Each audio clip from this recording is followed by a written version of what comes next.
projecteur sur l'Afrique qui bouge à travers les innovations et les expériences qui font bouger les lignes.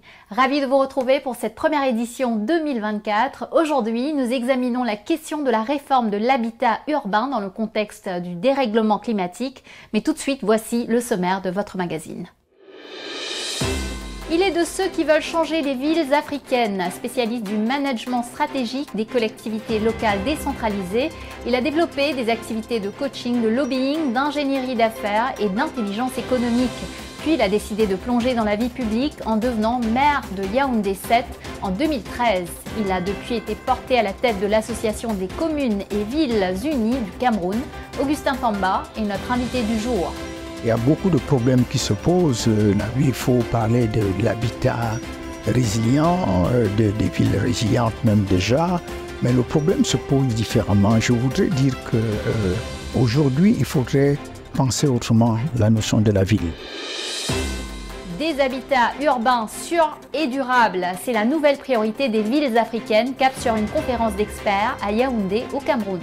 Je suis très heureuse de recevoir cette feuille de route qui met chacun à sa place. En premier, les édiles des villes, les élus locaux, les maires d'arrondissement, de communes, de villes doivent prendre leur rôle au sérieux.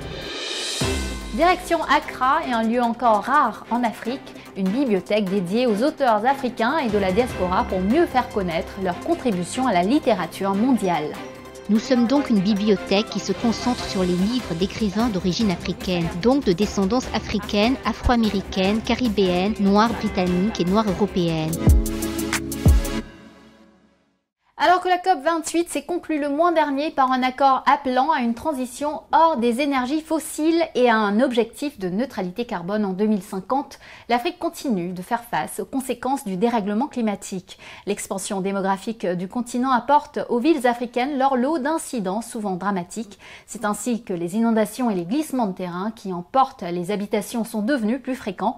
Les experts estiment que la question de l'habitat sûr et durable pour les villes du continent est devenue urgente. Une récente conférence internationale s'est tenue au Cameroun sur ce thème, quelques jours après un drame survenu à Yaoundé. C'est un reportage de notre correspondant Boubacar Mounchili. Des corps d'enfants, des femmes et des hommes qu'on cherche désespérément, ces images de désolation après des pluies torrentielles à Yaoundé au Cameroun ont fait le tour du monde, suscitant indignation. Des maisons de fortune, pour la plupart construites sur le flanc de la colline, le mont Bankolo, viennent de céder sous la pression de l'eau et le glissement de terrain. Le bilan est effroyable. Tous les bassins d'eau descendent et ravagent tout ici, emportant les maisons avec les gens dedans. Près d'une trentaine de morts d'après les chiffres officiels. Les spécialistes mettent en cause les changements climatiques, mais pas seulement. Il y a aussi le rôle des constructions anarchiques et non adaptées aux exigences du relief, mis en place non seulement par une population précaire, mais aussi par une couche sociale plus favorisée. Tous profitent en effet du flottement du dispositif réglementaire immobilier en matière d'occupation des espaces et de construction. Des dispositions juridiques qui ne sont pas fermement respectées.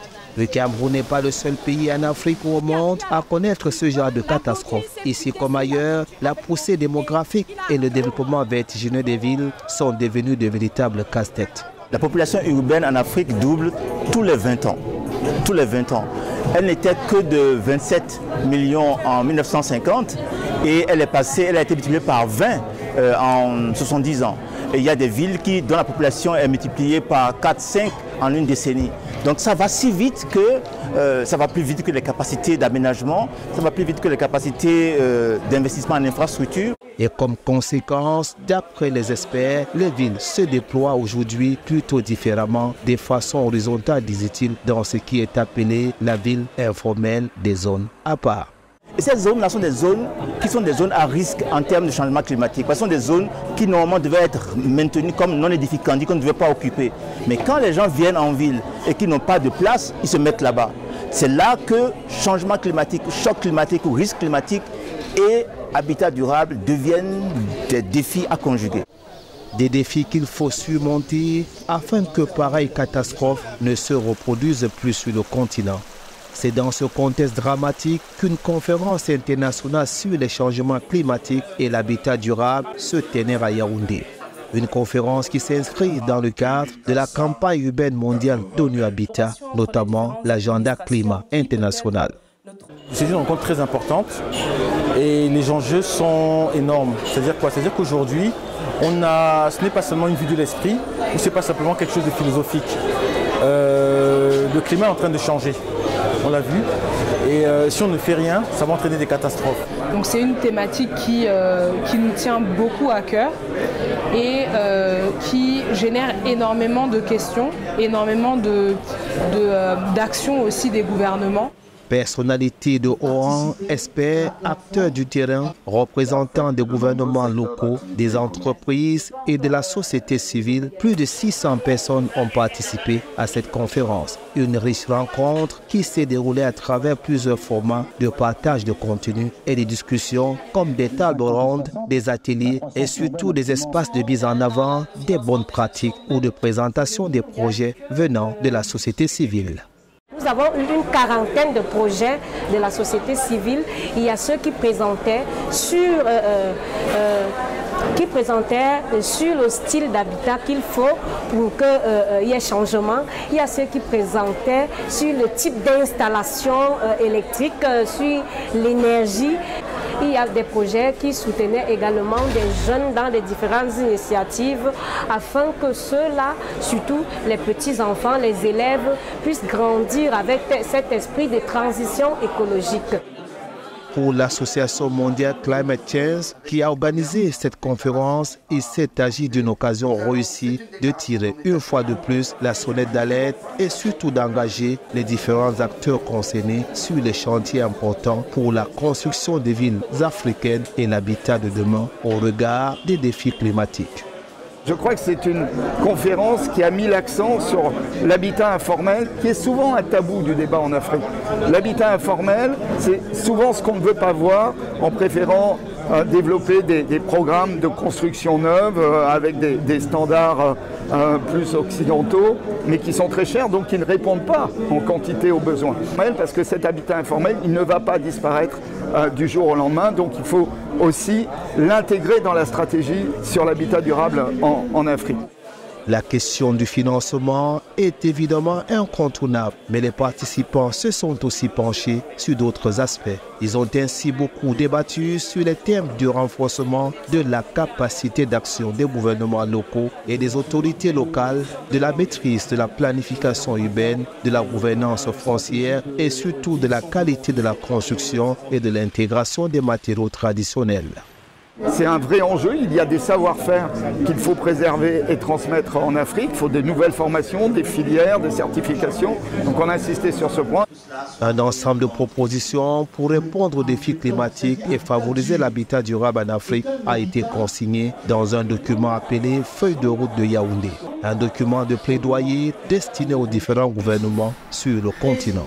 Je suis très heureuse de recevoir cette feuille de route qui met chacun à sa place. En premier, les édiles des villes, les élus locaux, les maires d'arrondissement, de communes, de villes doivent prendre leur rôle au sérieux.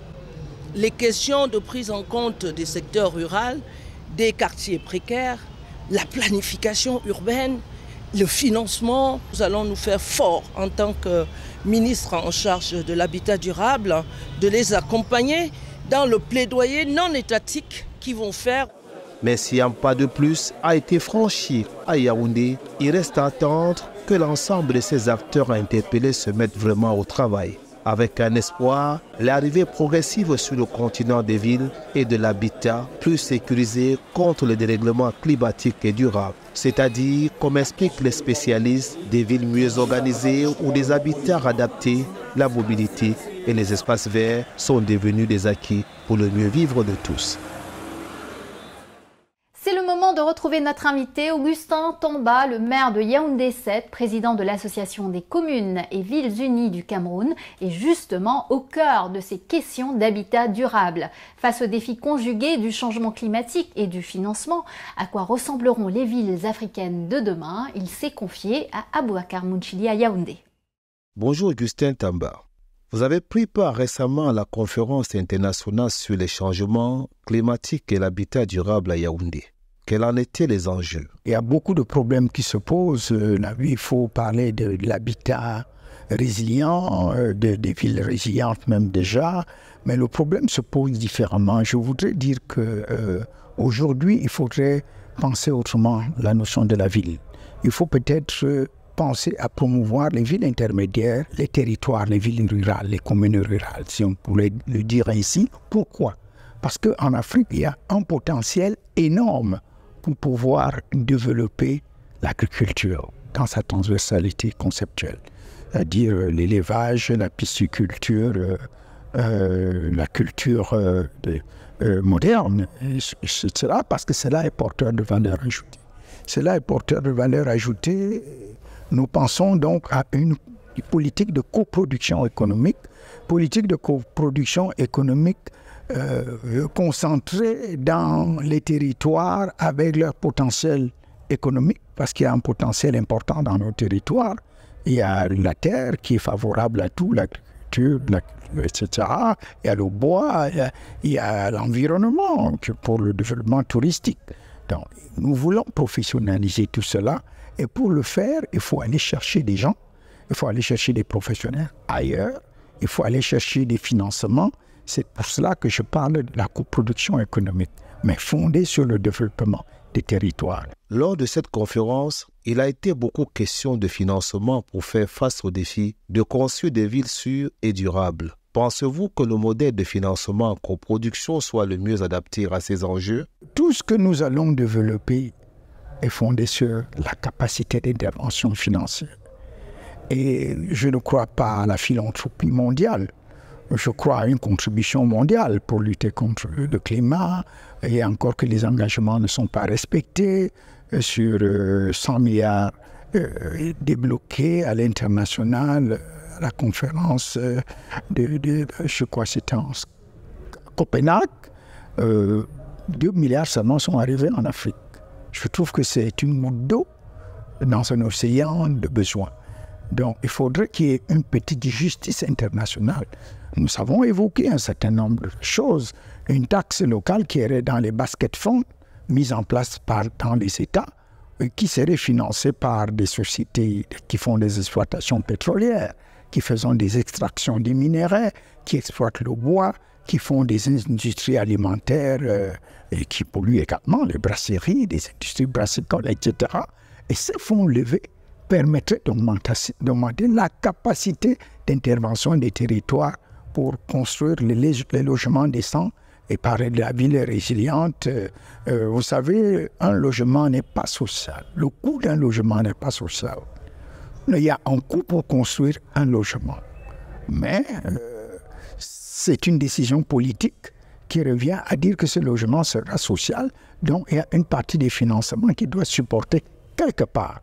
Donc, d'où cette ingénierie qui ne peut être que fondée sur cette coproduction que j'ai évoquée au départ, c'est-à-dire ces multi-acteurs qui permettent, et l'État, et les partenaires au développement, et les collectivités dans leur élan de production, tout cet ensemble peut permettre d'améliorer, de construire des logements décents. Comment se passe concrètement sur le terrain ce travail d'accompagnement de l'État au niveau des communes et villes unies du Cameroun?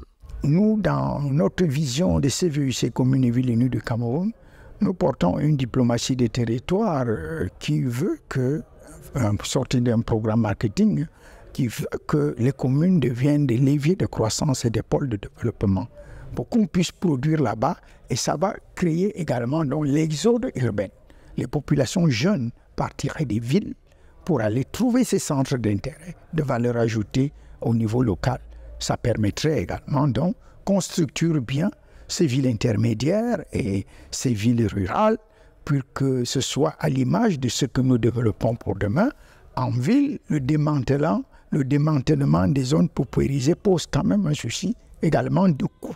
Donc nous voyons au premier champ des interventions ce qu'on appelle un peu, il y a un concept qui a été développé au plan international, c'est-à-dire que la participation des populations autochtones à la libération des sols, des aménagements concertés. Des aménagements concertés qui consistent à faire en sorte que les propriétaires ruraux puissent céder des parcelles de terrain contre le développement de l'infrastructure, de l'énergie et de l'eau. Et en termes d'aménagement, c'est des aménagements concertés. C'est-à-dire qu'ils cèdent une partie du foncier et l'autre partie, il reste propriétaire, mais ce foncier prend de la valeur et permet également donc de faire des projets dont nous rêvons aujourd'hui. Et également, il faudrait dire qu'il faut des politiques d'inclusion des matériaux locaux. Des matériaux locaux dans l'habitat rural qui permettraient de ne pas vraiment tomber dans les travers de ce que nous observons aujourd'hui. Et même en ville, il faut explorer des choses qui peuvent permettre qu'on puisse se loger moins cher, mais en tenant compte de son environnement et de la promotion des matériaux locaux.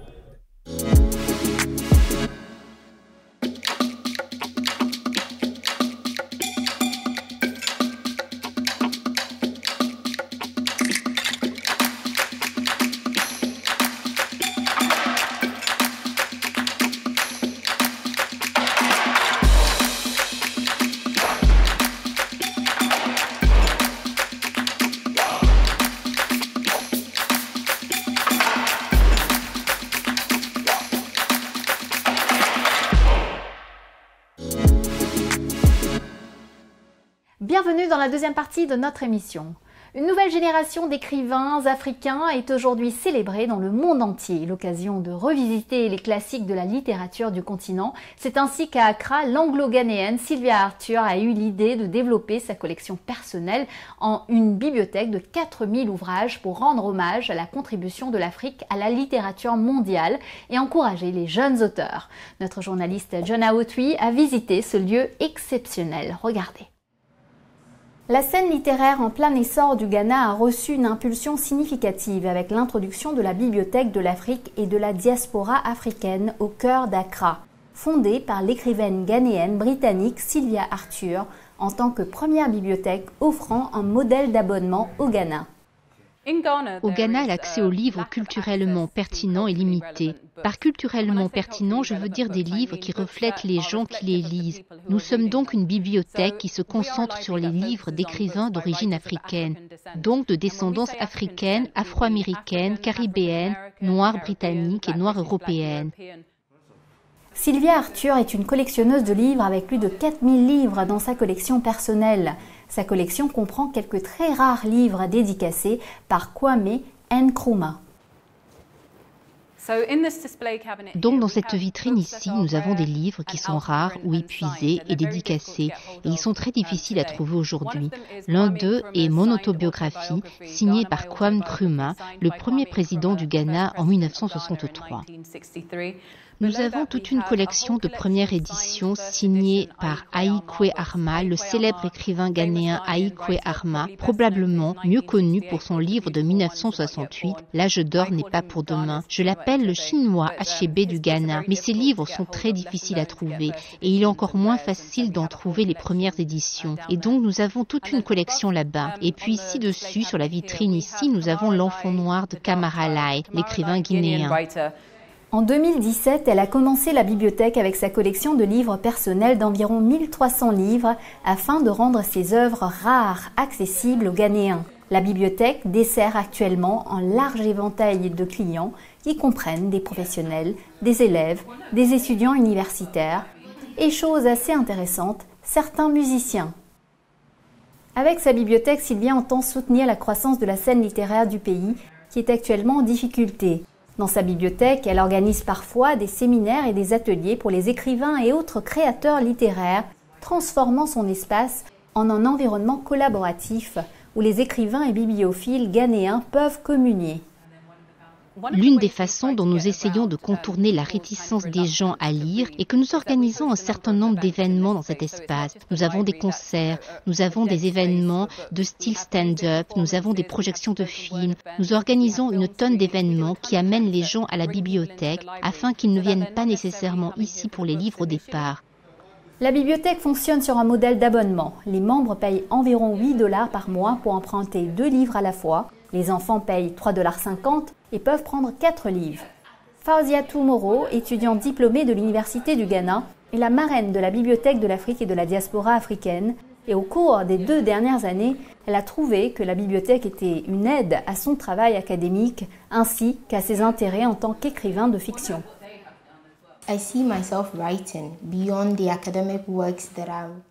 Je me vois écrire au-delà des travaux académiques que j'écrirais habituellement si je vais dans le milieu universitaire.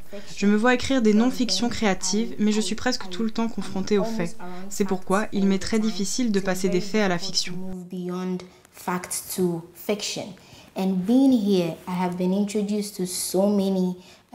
Me trouvant ici, j'ai été initiée à de nombreuses formes de non-fiction créative qui ont élargi ma compréhension du genre et comment, en tant qu'historienne qui traite des faits, je peux manœuvrer pour les contourner et produire également une non-fiction créative.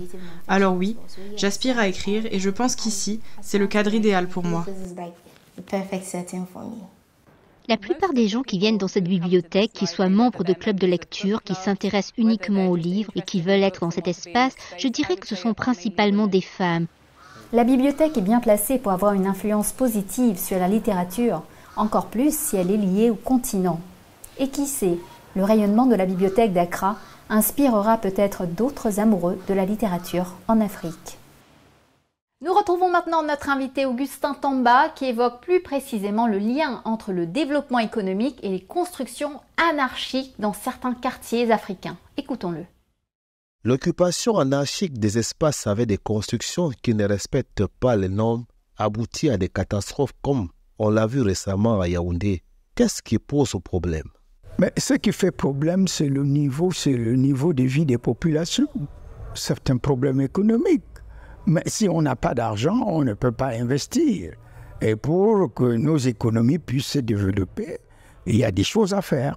Et c'est pour ça que nous avons appelé tout à l'heure à la conférence, nous avons appelé à une justice climatique pour que ce qui est débloqué au niveau mondial pour la promotion et pour la lutte contre les changements climatiques dans nos cités, qu'une bonne part soit affectée à l'Afrique, qui est le deuxième ballon d'oxygène mondial.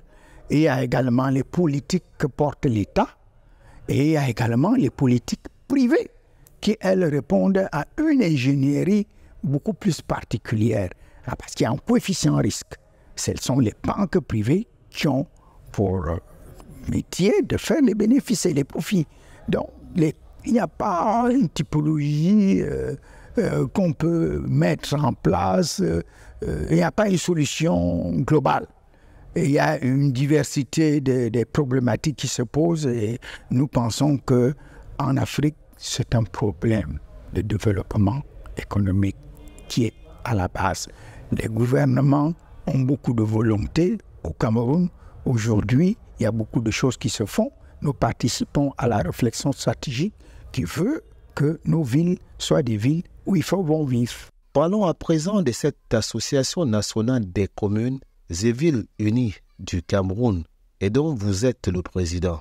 Quel est son apport dans la construction du Cameroun? C'est une association, c'est notre organe fêtière qui porte le plaidoyer auprès des institutions financières, auprès de toutes les institutions, des partenaires au développement et surtout avec le gouvernement.